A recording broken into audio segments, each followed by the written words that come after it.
مسیح خداوند میں آپ سب کی سلامتی ہو۔ آج ہم کلام مقدس میں سے ایک ایسے کردار پر غور کرتے ہیں جو بہت ہی خوبصورت ہے، جس کا ذکر ہمیں بہت زیادہ کلام میں نہیں ملتا، جو نہ ہی کوئی نبی تھا، لیکن دور سے ہی جب یسوع مسیح نے اسے آتے ہوئے دیکھا تو اس سے کہا کہ اس کے دل میں کوئی مکر نہیں ہے۔ اور آج ہم اس بات پر غور کریں کہ کیا ہمارا دل خداوند کو پسند ہے؟ آج جب وہ ہمیں دور سے دیکھتا ہے تو کیا ہمارے بارے میں سوچتا ہے، کہتا ہے؟ خداوند کی کیا رائے ہے میرے بارے میں؟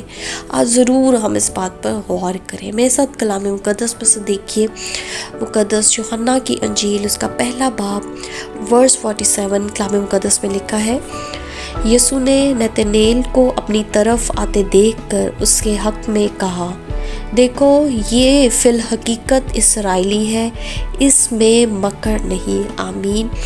خداوند اس کلام کے وسیلہ سے آپ کو برکت دے، آپ اپنی زندگیوں پر غور کریں اور آپ کا زندگی گزارنا، آپ کا خداوند میں بڑھنا اسے پسند آئے، اور وہ آپ کے بارے میں بھی دیکھ کے یہی کہے کہ اس میں کوئی مکر کی بات نہیں، اس میں کوئی دنیا داری کی لالچ نہیں ہے، ملاوٹ نہیں ہے۔ آمین۔ آپ پاک رہیں اور خداوند میں محفوظ رہیں، یسوع کے نام میں آمین۔